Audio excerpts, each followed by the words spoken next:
Gente, boa tarde.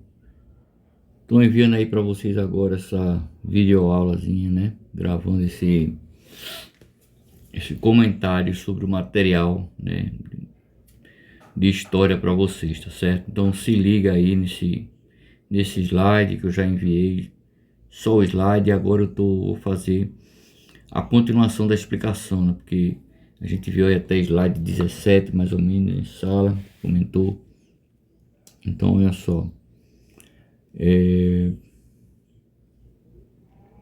Vou fazer melhor para vocês. Vamos voltar aqui, melhor. Vamos fazer tudo, porque se alguém perdeu, tem a hora da gente rever isso aqui. Bom, então, vamos lá. A família real na América Portuguesa, 1808. Olha aí, então, início aí, né, do século XIX, né? Morte de Dom Pedro III, né? Que é casado com Maria I, né? Maria I, após a morte de Dom Pedro III, né? Ela vai, no caso, assumir o trono, né? Só que com um tempozinho aí, Maria I, ela vai ser declarada incapaz, né? Por quê, professor? Porque ela é tida como uma rainha louca, né? Ela tinha diziam, né? Que ela tinha aí uns desequilíbrios, né? Na sua cabeça, tem hora que dava uma surtada nela. E aí então viu que ela era incapaz para poder estar, no caso, responsável por um trono, né? Então, uma nova sede para a monarquia, né, portuguesa. 50 dias depois, né, do ocorrido, né, as embarcações portuguesas aportaram em Salvador, né, seguindo para o Rio de Janeiro algum tempo depois aí, ok?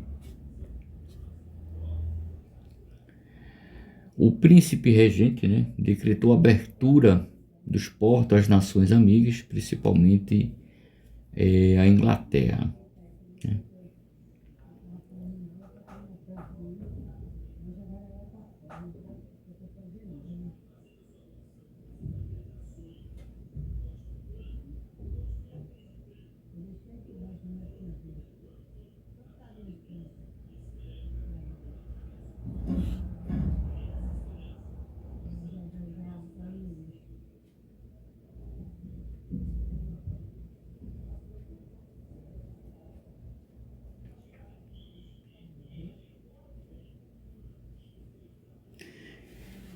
Então aqui, gente, Dom João VI, no caso, né, ele vai, é ele quem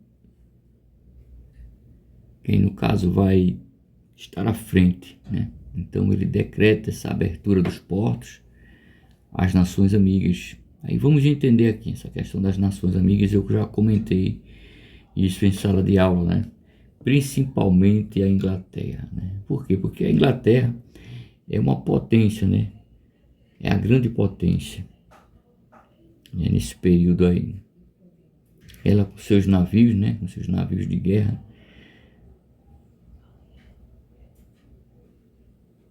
ela vem à frente aí. A gente vai ver que ela vai, vamos dizer assim, que sair como uma escolta, né, na frente das embarcações portuguesas. E a gente vai entender por quê, né? Observação que eu chamei aqui, ó. Observar, lembrar que antes a metrópole, ela não permitia o comércio, né, da colônia com outras nações. Isso aqui é o lembretezinho sobre pacto colonial, né? O pacto colonial, para a gente lembrar, é isso, que era aquela relação, né, desgastante, posso dizer, né, da metrópole em relação à colônia, né, submetendo ela ao seu domínio, limitando ela a fornecer os produtos, né, apenas à metrópole. Então, lembrar que antes a metrópole ela não permitia o comércio da colônia com outras nações, né? Aí isso chamou-se pacto colonial. O principal motivo era o interesse, né, burguesia inglesa, né? Então aqui a gente já observa aqui que a Inglaterra estava de olho, né, no Brasil, já nesse momento aqui, né, já estava de olho. E também, claro, também de olho em Portugal, né? Porque quando Napoleão, né, vai já anunciar, né, que iria invadir Portugal, a família real, toda a corte, né, vai sair de Portugal em direção às terras, né, da América, né, as terras do Brasil, não é mesmo? Então, o tratado com a Inglaterra, 1810, tratado de comércio e navegação. Isso aqui caracteriza aqui uma abertura, né, abertura dos portos, né? Então, os navios ingleses poderiam entrar e sair, né, chegar até a costa, né, brasileira. Tratado do comércio e navegação. Seria concedido privilégios alfandegários à Inglaterra, né? Até mesmo a questão das taxas, né, dos valores, né, seria reduzido o valor do produto importado da Inglaterra, né? Ele chegaria mais barato. Aí a gente vai lembrar lá sobre a questão da balança comercial, né, favorável. Como é que é isso, professor? Balança comercial favorável? A gente viu isso lá na 7ª série, não é mesmo? Onde havia um aumento, né, nas taxas dos produtos importados, né, para valorizar o produto nacional. Então, o produto internacional, vamos dizer assim, chegaria mais caro, né, seria encarecido, na verdade, né? Ele seria encarecido para que se vendesse mais o produto nacional. Então, compraria-se menos e se venderia mais. E isso caracteriza a balança comercial favorável, né? Essas são uma das estratégias do mercantilismo. E a gente vê aqui que a situação já mudou, né? A Inglaterra pagaria 15% de tarifas sobre os produtos vendidos na América Portuguesa e em outras regiões do Império Português, enquanto os próprios artigos portugueses pagariam 16%. Uma vez já vai ter bronca aí, né? E aqueles produtores aqui, no caso os portugueses, que forneciam, olha, teriam uma taxa de 16% e os demais países 24%. O resultado foi o quê? A insatisfação dos produtores das colônias, né? Tratado de aliança e amizade, concedida privilégio aos cidadãos ingleses em domínios portugueses, né? Aqui trata-se de quê, por exemplo? Praticar o culto da religião protestante. Então, isso são desse tratado da aliança e amizade, né? Há uma abertura, uma questão religiosa, né? E, por exemplo, explicando melhor essa questão aqui desses privilégios, os crimes cometidos, né, eles seriam julgados por leis e juízes ingleses. Então, um inglês, vamos supor, praticou um crime aqui, ele não seria julgado pelo juiz daqui, né, mas julgado segundo lá os juízes, no caso, ingleses. Rio de Janeiro, a capital do Império. Então, vejam as transformações. Primeiro, chegada de navios portugueses e estrangeiros, instalação de manufaturas na cidade, órgãos públicos, tribunais, Casa da Moeda, né, Banco do Brasil, né, reestruturação urbana. O que é isso? Reestruturar a cidade, dar uma estrutura que se assemelhasse muito ao que se vivia na Europa, né? Então vai tentar, assim, de alguma maneira aproximar, né, do conforto da Europa, da estrutura da Europa. Então há toda uma transformação, é um processo aqui de urbanização, né? Aquilo que tem muito característica de campo vai passar a ter uma característica aí urbana. A gente viu isso daqui em geografia, né? Então, vindas de artistas e pesquisadores, né? A valorização de cientistas aqui, né? E de artistas, né? Missão artística francesa.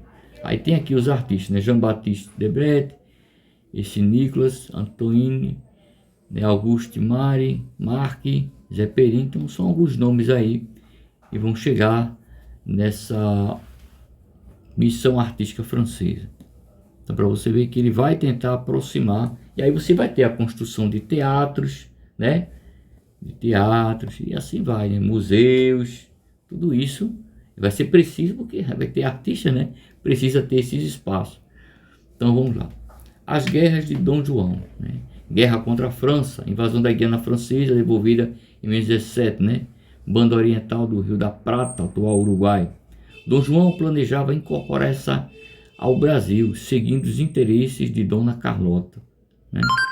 Irmã do Fernando VII, rei espanhol, né? Deposto pelas tropas napoleônicas. Então, quando a França vai invadir a Espanha, ele vai logo aí destronar o rei Fernando VII, né?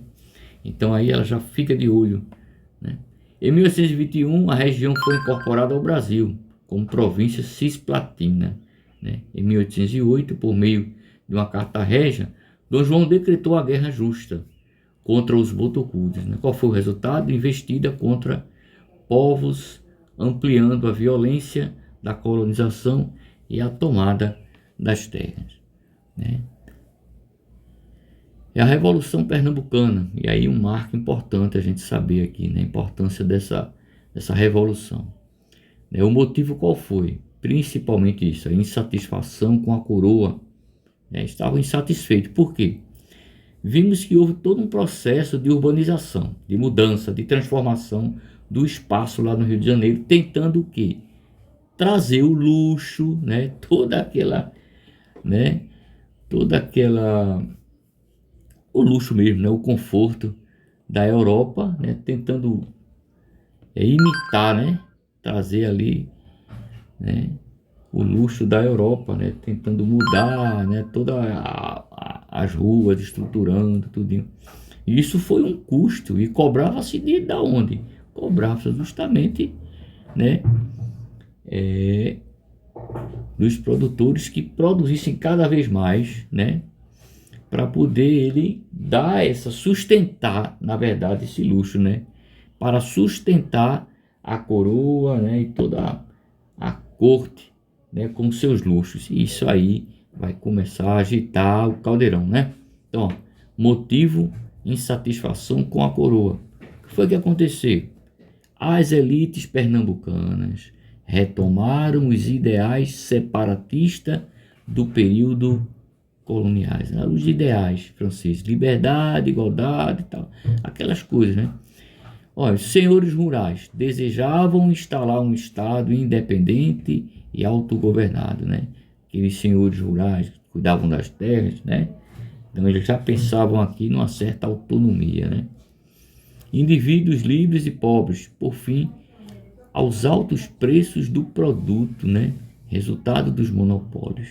Então, por fim, aos altos preços dos produtos, porque então aí encarecia demais, ninguém conseguia nem vender, nem se manter, né? Vamos voltar ainda aqui para esse slide. Os líderes: Domingos José Martins, comerciante, tá vendo? João Ribeiro, padre, né? Derrubaram o governador, fundaram um novo governo, extinção de impostos, liberdade de imprensa e religião, uma certa abertura aqui, né? Igualdade entre os cidadãos. Qual foi o resultado então? O resultado qual foi? Escravidão mantida, os líderes executados. Agora um detalhe, vem mesmo aqui, a elite, né? Aceitaram o domínio. E aí foi o que aconteceu? A elite, né? Que é a nata, né? Para não se prejudicar, o pobre já tinha levado a cacetada, né? Para ficar mais claro, tá aí, né? A raiva aí da coroa já foi desgastada aí nos pobres, né? Que foram executados. E aí vão, dizer assim, salvaguardar, né? A elite, não é mesmo? A elitezinha, né? Que eles aceitam esse domínio, volta tudo, vamos dizer assim, entre aspas, ao normal, aos olhos da coroa, né? A volta de Dom João VI a Portugal. Então, com a derrota de Napoleão em 1815, não havia mais uma justificativa para a permanência da corte portuguesa no Brasil, né? Então, o interesse de Dom João e seus súditos portugueses é permanecer no Rio de Janeiro, porque aí ele é rei, ele é rei no Brasil, ele é rei em Portugal. Mas aí Portugal quer, né, de alguma maneira, nas elites, tudo, né, querem aí retirar Dom João da jogada, né? Para isso ele precisa sair daqui e voltar. Então, ó, elevação da colônia à categoria de Reino Unido, a Portugal e Algarves. Então, né? O que essa medida garantiu? A legalidade da permanência do rei no território americano. Então, Dom João continuaria aqui. Segundo o Congresso de Viena, né? A insatisfação, né? Os súditos portugueses se sentiam ameaçados por serem igualados aos ex-colônios. Então, permanecer aqui fazia com que os grupos, aqueles portugueses realmente ficavam ali, não, mas a gente é que tem direito realmente, esse pessoal aqui, né, começam a ter os mesmos privilégios. Então, cada um, né, cada um se incomodando aí, né, se incomodando com seus interesses, né, cada um com seus interesses. Na ausência do monarca, Portugal era governado pelo comandante Lord Beresford, que não conseguiu contornar as dificuldades do reino. E aí você observa, já que ele não consegue, é preciso fazer o quê? A elite de lá vai dizer, ó, manda o rei voltar, porque ele é rei lá, ele é rei aqui, mas ele é rei aqui. A gente quer ele aqui. Ah, por quê? Porque amava o rei? Não, né? Porque com certeza queriam aí dar uma destronada nesse rei, né? Vê só. O resultado foi o conflito ocorrido em 1820 na cidade do Porto, né? Chamada de a Revolução Liberal, não é mesmo? Então, o resultado qual foi? Após a derrubada do governo, os revoltosos instalaram uma junta governativa e convocaram as Cortes Gerais Extraordinárias, cuja tarefa era elaborar uma Constituição. Vê só, aqui, vamos prestar atenção nisso aqui. Se eu tenho, deixa eu ver se eu consigo marcar para vocês aqui, tá bom? Só esse slidezinho aqui para não confundir muito, depois eu volto. Se eu tenho aqui uma Constituição, eu quero o quê? Eu quero uma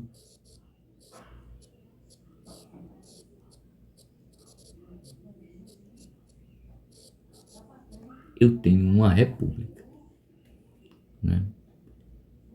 Ou até mesmo, como vai acontecer no Brasil, uma monarquia republicana. Mas de alguma forma, qual é o interesse disso aqui? É enfraquecer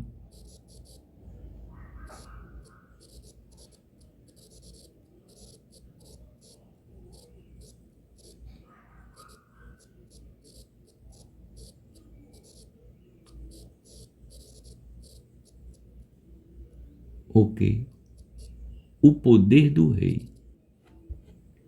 Se liga nisso aqui, certo? Então, se eu falo numa Constituição, eu já comecei a limitar o poder monárquico, o poder do rei, enfraquecê-lo até de fato ele perder, porque aí é quando de fato acontece o que? Uma revolução, como aconteceu na França, né? Só que a revolução na França de fato é a revolução, porque ela foi rápida e radical. Há uma tomada, a queda da Bastilha, né? E aí retira-se o rei, né? E aí república, né? República, né? Ou seja, do povo, público, rex public, do povo, não é mesmo? Então aí a gente já começa a observar que existe aí já uma elite, né? Uma elite aí tentando enfraquecer o poder monárquico, ok? Então vamos lá.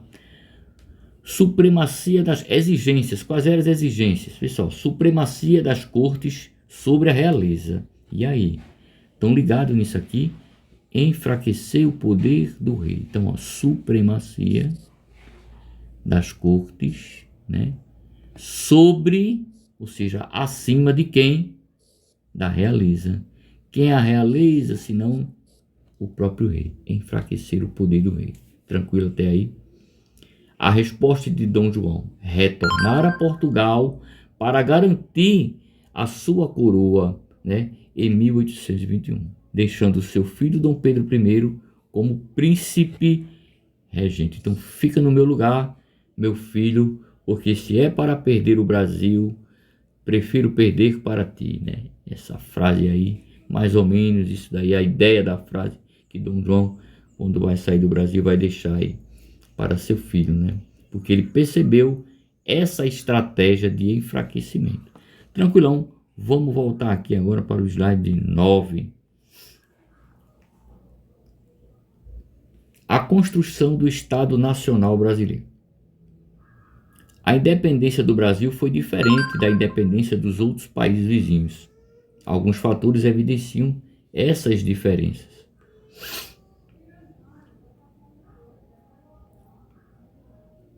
Vamos analisar a primeira. A independência foi proclamada por um príncipe da metrópole. Então vamos lá. Porque a ideia aqui que a gente tem que lembrar é que se é metrópole, tem colônia. E se é colônia, é subordinado, é dependente e não independente. Então não é estranho isso? Como é que o próprio príncipe da metrópole, ou seja, o dominador, quer libertar a quem ele domina? Não é estranho? Mas aí a gente está vendo toda a história por trás, a saída de Dom João, tal, porque o medo dele de perder essa coroa lá, né, que já estão tentando aí enfraquecer, em todo esse contexto, né? Ou no príncipe da metrópole. Foi mantida a monarquia, né? Então olha aí, foi mantida a monarquia. Se mantém monarquia, não tem república. Entendeu? Não tem república. Então que independência é essa, né? Que independência foi essa? Já que em outros lugares, como a gente viu aí, né? A partir do momento que se torna independente, a primeira coisa é ter uma Constituição, né? Aí, se tem Constituição, não pode ser monarquia, tem que ser república. Mas aí vão inventar essa história aqui, né? De uma monarquia republicana, ou seja, o rei governa, mas ele mesmo, ele com os seus, vai criar uma Constituição. Isso vai dar certo? Vocês vão ver aí o que vai dar nisso. Então, vê, ó. Terceiro, preservação da unidade territorial. O que é isso? É diferente porque em todos os lugares houve uma fragmentação do território, né? E passa-se o que? Até nasceram vários outros países depois da independência de colônias. No Brasil, não. Tudo é diferente. Vai haver uma unificação do território. Tem só é Brasil e acabou-se. Não tem mais nenhum outro, né? Então, preservar a unidade. Isso também é forte, né? Para que o príncipe permanecesse. Porque se o príncipe vai junto com Dom João, eu acredito que isso aqui teria sido perdido. E esse é um dos medos, né? É um dos medos, é esse aí. Então, o quarto, foi mantida a escravidão, né? Olha lá, a escravidão sempre permanecendo. Como exemplo, temos a fragmentação na América Espanhola, que originou diversos estados independentes. Vamos passar aqui para o slide 10. Expulsão das tropas portuguesas. Para garantir a independência do Brasil e manter a sua unidade, Dom Pedro precisou expulsar as tropas portuguesas que se opunham ao rompimento com a metrópole, né? Ou seja, eles queriam que ficasse o quê? Permanecesse ligado a Portugal. Se mantém essa ligação, né? Então, Dom Pedro não vai poder proclamar a independência, né? Porque aí ele permanece como colônia, né? Permanece como colônia se Portugal continua sendo metrópole. Aquela velha historiazinha que eu contei no início. Se é metrópole, é entendido que com certeza existe colônia. Agora, quando a colônia se liberta, torna-se independente, já não há mais a condição de dependência. Se não tem condição de dependência, não existe mais metrópole, né? Então, teve que conter os separatistas de diversas províncias e controlar alguns grupos contrários ao regime monárquico. E aí onde está a história? Ainda tem olha a confusão para Dom Pedro aqui, né? Tem um grupo que português e que quer que Dom João permaneça, né? Tem um grupo que permanece aqui, mas que não aceita mais essa questão de monarquia, já pensa numa república, porque se está independente, a gente não precisa. Mas e aí, como fica, como ser uma república e ter um príncipe? Vai fazer o que com ele aqui? Não é? Olha a história aí, se complicando. O processo de independência do país, iniciado em 7 de setembro de 1822, não ficou restrito ao Rio de Janeiro, sede da corte. Foi um movimento que mobilizou todo o Brasil, principalmente as províncias Grão-Pará, Maranhão, Piauí, Ceará, Cisplatina e Bahia. Por quê? Porque, é claro, os ideais de revolução, da Revolução Francesa, começaram a ser introduzidos desde aqueles artistas que aqui chegaram, não é mesmo? Os artistas vieram, poetas, né, pintores, artistas mesmo, né, de teatro, né? Então, já vai trazendo essa questão de ideal, de república, né, e não mais de monarquia. Então, começa a ferver o caldeirão. A contratação de militares estrangeiros. Por quê? Porque quem é de fato brasileiro? Para se formar aqui um exército nacional, não é mesmo? Então, veja a construção do nacional, né, da nação, né? Como não tenho nenhum exército, né? Um exército próprio, não tenho. Um exército nacional, uma guarda nacional, como ficou representada naquele quadro, né? Aquele quadro que realmente é uma representação lá que foge da realidade, do contexto do dia da independência. E nenhuma guarda nacional se tinha, né? Que até os negros foram utilizados para lutar. Que coisa, né? Então vamos lá. No caso, eles foram até os senhores, né, ali de terras, e esses aí forneceram seus escravos para se unir aos soldados para poder combater, né? Então vamos lá, veja. Então, por não possuir um exército organizado, Dom Pedro vai contratar alguns militares estrangeiros, como o Lord Cochrane, John Taylor, né, John Grenfell e o francês Pierre Labatut. Em dezembro de 1822, antes mesmo de conter os revoltosos, Dom Pedro foi coroado imperador com o título de Dom Pedro I, oficializando a monarquia brasileira. Então vejam a jogada, a estratégia, tudo é estratégia, gente, ó, né? Antes mesmo de conter os revoltosos, né, Dom Pedro foi coroado imperador, né, com o título de Dom Pedro I. Né? Então ele oficializa, né, que ele é o príncipe, ele é o imperador. Então império, domínio total, né, tudo na mão dele. Ele se torna então que um absoluto, e aí cala-se qualquer, né, ele vai querer calar toda e qualquer manifestação aí que venha se falar de uma república, né? Ele oficializa, olha aqui, ó, a monarquia brasileira. A capitania que mais resistiu foi a Bahia, devido ao número de tropas portuguesas. Labatut e depois Cochrane foram os responsáveis pela expulsão dos portugueses, graças também à ajuda dos proprietários locais, está aqui, ó, que improvisaram exércitos com membros da população, né, incluindo africanos escravizados, né. Nos meses seguintes foram vencidas as tropas metropolitanas estabelecidas nas províncias do Maranhão, Grão-Pará e finalmente a Cisplatina. Em novembro de 1823, estava encaminhada assim a independência do Brasil sob o comando de Dom Pedro I. Né? Ao retirar os portugueses, já não sobrava mais sinal aqui de uma resistência portuguesa. Aí agora, vamos dizer, estamos livres, né? Estamos livres. Será? Aquela coisa toda, né? Tá aqui, eu botei esse slide só para vocês verem aqui como era. Já comentei sobre essa bandeira, a primeira bandeirazinha assim, né? A bandeira imperial, né? 18 de setembro de 1822, né? Onde tem muito mais coisas que representam aqui a família Bragança aqui, né? Os portugueses, do que, enfim, ser algo nacional, né? Da nação brasileira. E aqui nós temos aqui a bandeira atual, né? Mas vamos seguir. Então, aqui eu já expliquei, vamos passar. O reconhecimento da independência, que é interessante. Entre os primeiros países a reconhecer a independência do Brasil, destaca-se os Estados Unidos e da né? Todo mundo de olho aqui agora, né? Se saiu a metrópole, agora dá para a gente conversar e começar então a, né, colocar então manufaturas, né? Produção, não é mesmo?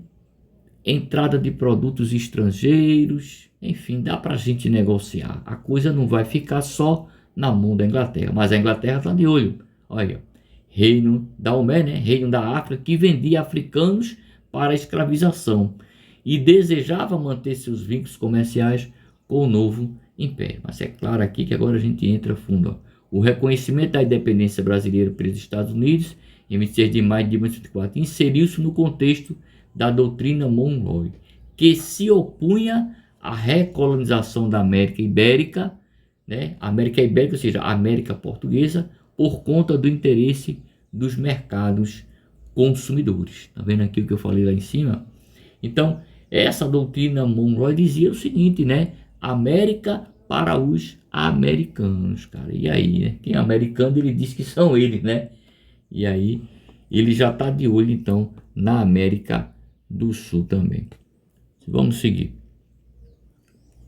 A Inglaterra era aliada de Portugal, mas tinha interesses econômicos no Brasil e assim auxiliou nas negociações entre os dois países. Então a turma correu para cima, né, do imperador. Bora ver o que a gente faz. Então em agosto de 1825, em troca de uma indenização de 2 milhões de libras esterlinas, só isso, emprestada da Inglaterra, né? O Brasil teve a sua soberania, olha, sua soberania reconhecida pela corte portuguesa. Quer dizer, o Brasil pagou a Portugal com dinheiro inglês, né, a sua independência. A independência foi, no caso, o que, gente?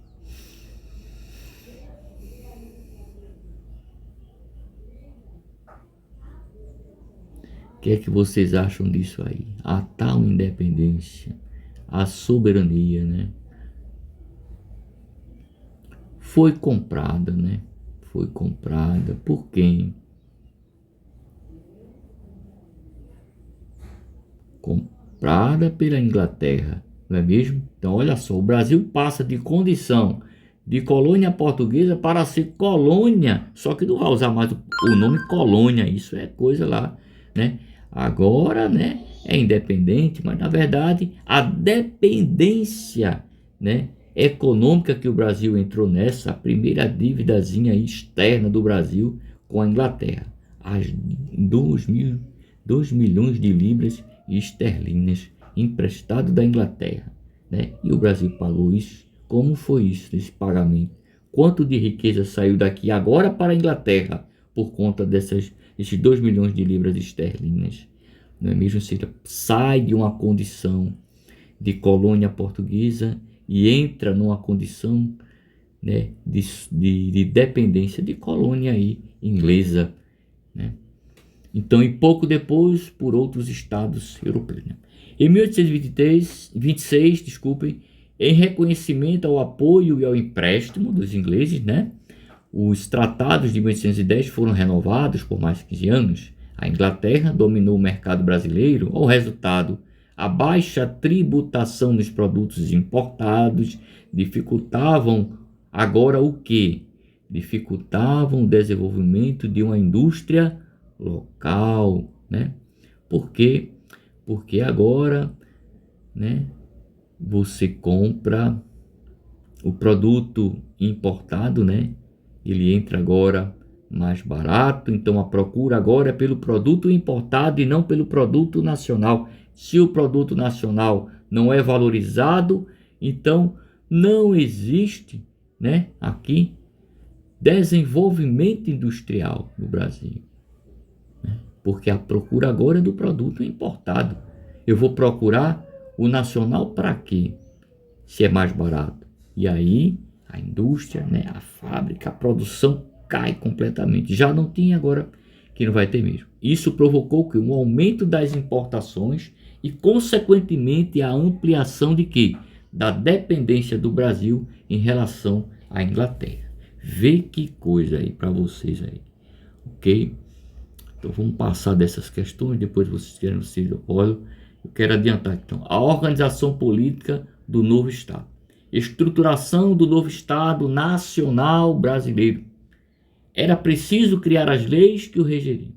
Assembleia Constituinte, composição de 90 membros, grandes proprietários, membros da igreja, juristas, altos funcionários públicos, né? Tem que organizar, né, essa administração, nova administração do Estado Nacional Brasileiro, né? A apresentação do projeto de Constituição, agora que a coisa vai pegar. Vê o que é que vai acontecer, olha o que esse cara vai fazer. A apresentação do projeto de Constituição pelo deputado Carlos de Andrada, irmão de José Bonifácio. Vê no que vai dar essa confusão. O cara vai falar de Constituição, rapaz. Aí Dom Pedro vai olhar para ele com aquele olhar. Vê, princípios básicos, presta atenção. Subordinação do poder executivo e das forças armadas do poder legislativo, de modo a impedir possíveis excessos do imperador. E aí? O que é que vocês acham? Que o imperador vai gostar dessa Constituição já começando desse jeito? Já começou errado, né? Ele não vai querer, né? Ele é o imperador, né? O absoluto. Quer saber de Constituição que diminua seu poder? De forma alguma. Então, a adoção de eleições censitárias, né? O voto censitário. A adoção de eleições censitárias que é o quê? Eleitores e candidatos teriam de comprovar renda elevada. Então o cara tem que ter propriedade, dinheiro, terra para poder votar. Se não tivesse, não vota não, né? Avaliado segundo a quantidade de terras, ó, e posse de escravizados. Esse projeto foi apelidado de Constituição da Mandioca. Tranquilo? Grava bem esse contextozinho, tá bom? Lembra dessa história aí, né? Do deputado Carlos de Andrade, irmão de José Bonifácio. Foi ele que veio com essa história de uma Constituição que queria diminuir o poder do rei, né? Essa Constituição chamou-se Constituição da Mandioca, ok? Por quê, professor? Porque dava direito àqueles, né, do voto censitário, aqueles que tinham posse, que tinham algumas terras, né, que tem essas posses, direito de votar aí, né? Então, a oposição de Dom Pedro I ao projeto de Constituição está aqui. Ele contrário a esse projeto. Vai dizer, em novembro de 1823, opondo-se à limitação de seu poder, Dom Pedro I ordenou o fechamento da Assembleia Constituinte, né? Alguns deputados foram presos e exilados, ou seja, postos para fora daqui do Brasil, incluindo quem? Os irmãos Andrada. Eita, vê que coisa, não é? Depois vocês veem isso aí, essas atividades. A Constituição Imperial. Após dissolver a Assembleia Constituinte, Dom Pedro I nomeou um Conselho de Estado. Ele vai agora reunir o conselho dele, o grupinho dele, a elite, né? E vai dizer, aí vai, formado por 10 membros, né? Para ajudá-lo, para compor a Carta Constitucional, ou seja, uma Constituição criada por ele. Veja, o imperador, o monarca, quer criar uma Constituição. Olha, isso é só no Brasil mesmo. Presta atenção na história, né? E a turma com medo, porque não podia dizer nada. Se dissesse alguma coisa que ele, isso aqui tá querendo diminuir meu poder, cai fora, né? Então, em 25 de março de 1824, ele outorga a primeira Constituição brasileira, ou seja, ele outorgou, ele proibiu, né? Ele calou essa Constituição de 1824, porque ele quer o que agora? Colocar a Constituição dele, né? Determinações de Dom Pedro I, vamos ver. Estabelecer uma monarquia hereditária, ou seja, é o filho dele quem vai assumir se ele morrer. Oficialização da religião católica e subordinação ao Estado. Então, o Estado é quem determina agora aqui, vai mandar até na igreja. Então, estabelece os 4 poderes. Vê que coisa. Poder executivo, legislativo, judiciário, mas com um detalhe, né? Ah, professor, 4 poderes não são 3. Mas olha a mão do imperador. O poder moderador representa aqui a mão do imperador. Chega, rimou. Ó, o poder moderador representa a mão do imperador. tá bom? Lembra disso aí, se cair na tua prova. Eleições censitárias e indiretas. A gente já viu o voto censitário que só vota quem tiver propriedade, né? E aí o cara fica ligado aí, se eu não for, ele toma, né, o que eu tenho aqui, que nem é meu direito, é do imperador. O poder moderador. Vamos entender esse poder moderador. Como eu disse para vocês, a mão do imperador, né? A mão do imperador. Este centralizava o poder nas mãos do imperador, que tinha o direito de nomear, né, ministros, dissolver a Assembleia Legislativa, controlar as Forças Armadas, nomear os presidentes das províncias, nomear juízes e etc. Ou seja, ele manda em tudo. Que Constituição é essa? Pois é a Constituição de Dom Pedro. A Confederação do Equador. O autoritarismo de Dom Pedro I provocou revoltas em várias províncias e desencadeou projetos políticos contrários ao poder não desencadeou projetos políticos contrários ao poder tão centralizador, né? Então, a insatisfação somou-se à crise do açúcar do Nordeste, em relação à concorrência do açúcar cubano e do açúcar de beterraba europeu.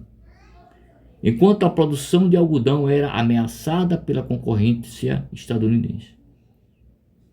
Porque a gente vê, gente, aqui tem que observar que o produto, né, internacional, ele já entrava mais em conta. Então, houve a compra do produto, né, internacional.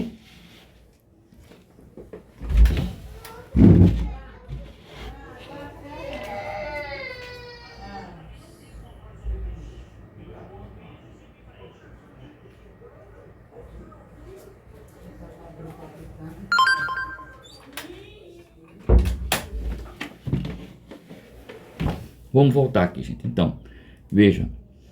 A insatisfação somou-se à crise do açúcar do Nordeste, né? Em relação à concorrência do açúcar cubano e do açúcar de beterraba europeu. Aquilo que a gente vê, o produto internacional chega mais barato, a procura é a dele, não a do nacional. Aí quebrou a empresa açucareira daqui, né? Entre outros, do algodão também. Ó, por quê? A concorrência do algodão dos Estados Unidos. Além disso, houve uma reação contrária em Pernambuco, devido a uma nomeação de um novo presidente para a província no lugar de Paz de Andrade, né? Então, qual foi a consequência? O apoio do Rio Grande do Norte, do Ceará, da Paraíba, de Alagoas e Sergipe. Líderes Frei Caneca, Cipriano Barata e Paz de Andrade. Ou seja, o acosto estava grande, né? Ninguém aguentava mais, né? Dom Pedro, então, com toda essa sua rigidez, né, ainda mais os gastos, né, para manter, né, a corte e tudo aquilo, né, todo o luxo. A denominação do movimento está relacionada com a proximidade com a linha do Equador. Os revoltosos decidiram extinguir o tráfico negreiro e estabelecer o recrutamento geral.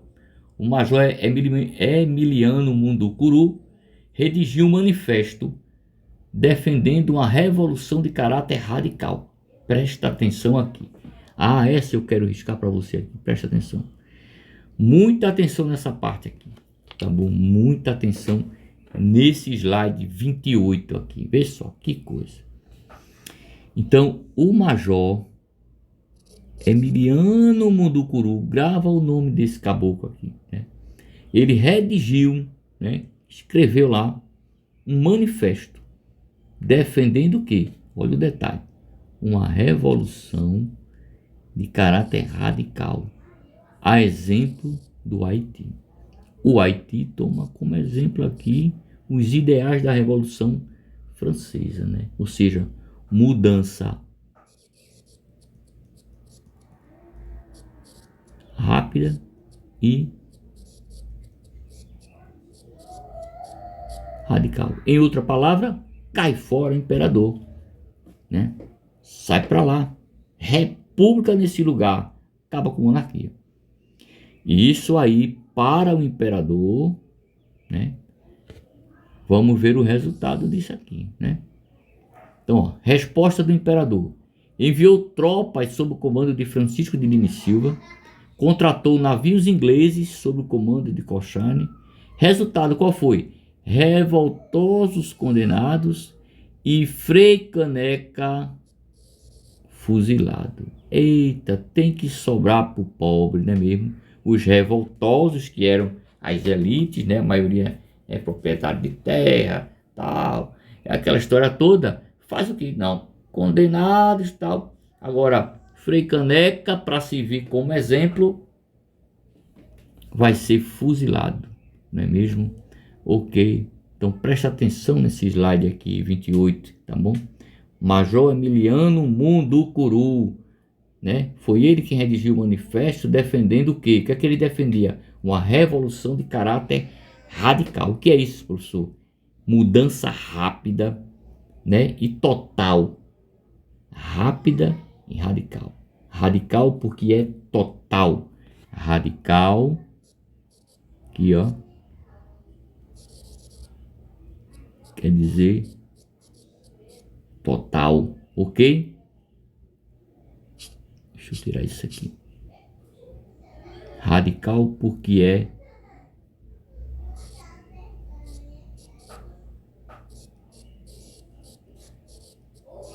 total, tá certo? Ou seja, acaba a monarquia, vai se instituir o que? Uma república.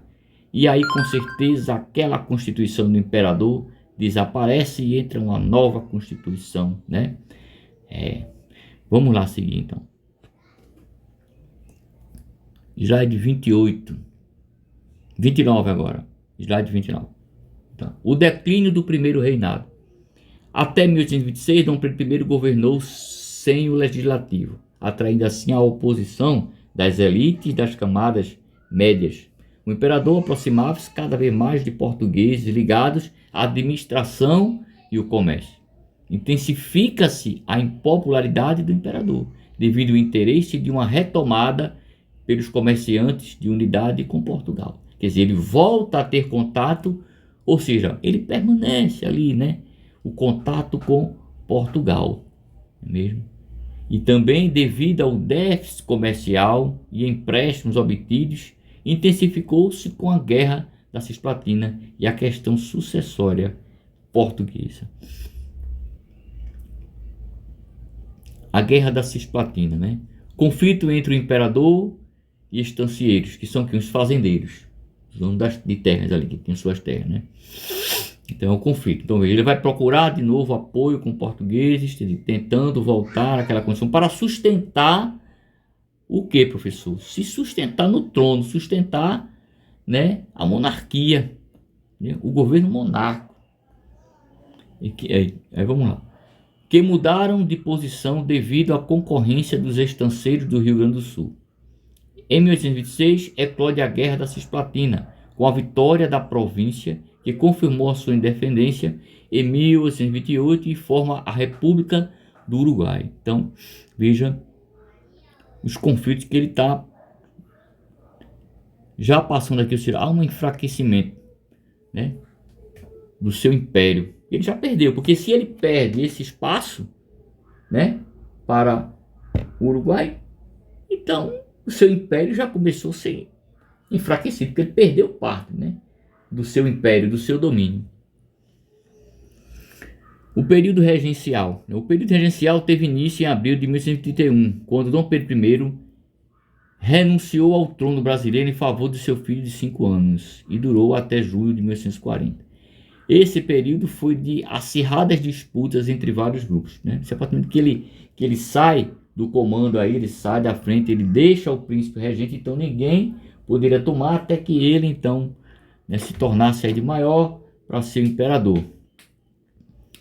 Divisão de 4 governos distintos: regência trina provisória, regência trina permanente, 2 regências unas, padre Diogo Antônio Feijó e Araújo Lima. Autonomia ou centralização. A abdicação do imperador Dom Pedro I aprofundou as divergências entre os grupos de deputados que tinham diferentes propostas políticas para o Brasil. Restauradores ou caramuruns, liberais, moderadores, liberais, exaltados. Então são os grupos aí, né? Após dissolver a Assembleia Constituinte, Dom Pedro I nomeou um Conselho de Estado formado por 10 membros para ajudá-lo para compor a Carta Constitucional. Em 25 de março de 1824, voltei aqui para o slide.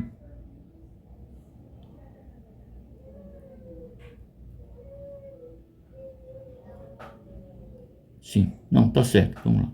Após dissolver a Assembleia Constituinte, Dom Pedro I nomeou o Conselho de Estado formado por 10 membros para ajudar a compor a Carta Constitucional. Em 25 de março de 1924, ele outorga a primeira Constituição brasileira, que a gente viu, né? Determinações do Dom Pedro I. Assembleias Legislativas Provinciais, eleita pelo voto censitário, substitui os antigos conselhos, com cada província teria um poder legislativo próprio, adquirida liberdade administrativa. Município neutro do Rio de Janeiro, né?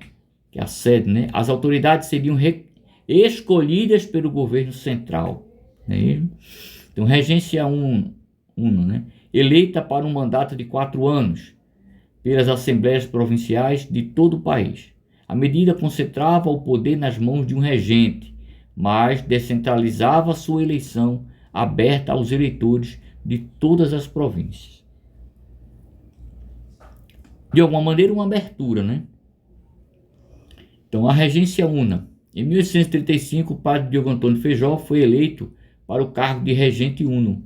Durante o seu governo, os moderadores dividiram-se em progressistas, liberais pró-Feijó, regressistas, conservadores e defensores da centralização.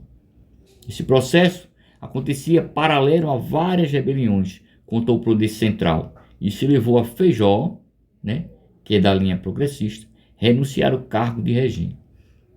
Araújo Lima assume provisoriamente e confirmado nas eleições de 1838. O golpe da maioridade. Então, em meio a toda essa confusão, né, todo mundo querendo ficar com o poder na mão, o golpe da maioridade. Excluído do governo, os progressistas passaram a defender a coroação antecipada de Dom Pedro de Alcântara, com apenas 14 anos, em 1840. Porque aí, a partir desse momento, né, quando ele assume, então já não tem mais para que ter, né, alguma regência, já que ele é quem assume o trono. Okay? Esses progressistas formaram um grupo da maioridade. Acreditavam que a presença do imperador daria fim às revoltas regionais, afastando assim o fantasma da fragmentação regional. Ou seja, uma forma de conservar, né,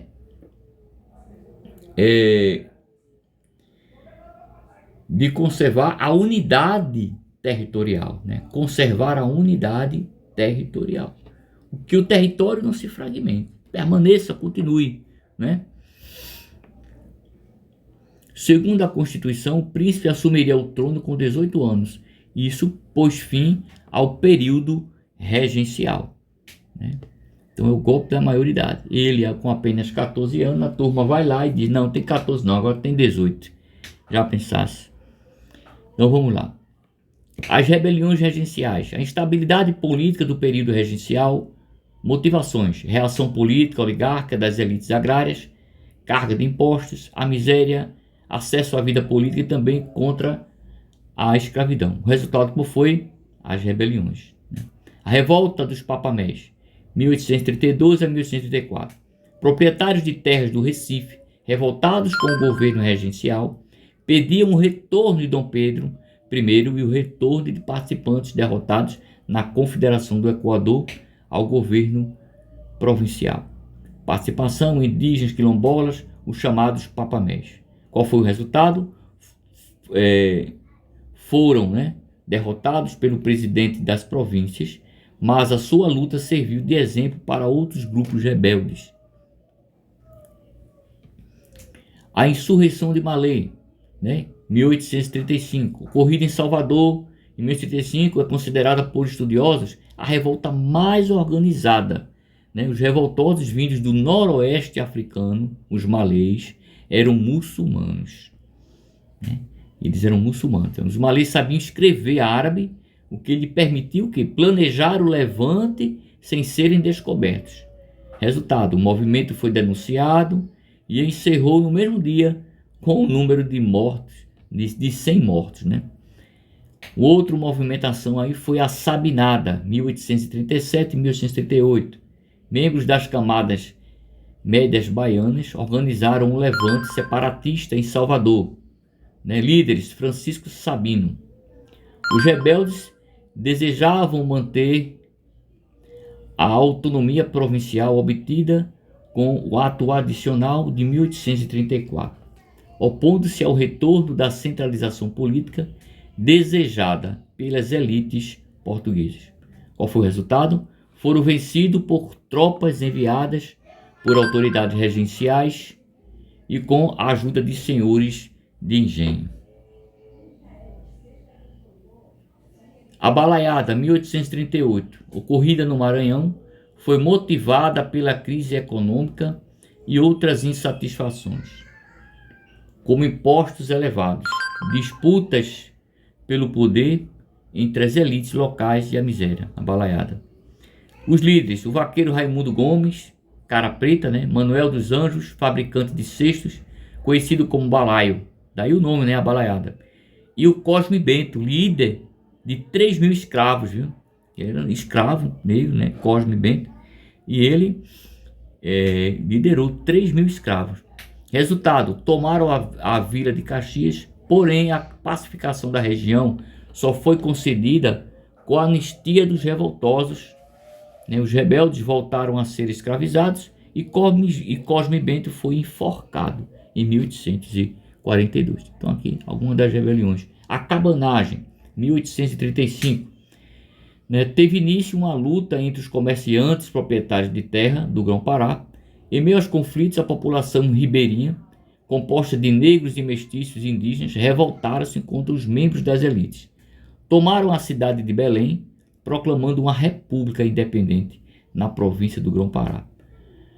3 governos, né? Félix Antônio Marcha, Francisco Vinagre, Antônio Vinagre, né? Fim do conflito, 1840.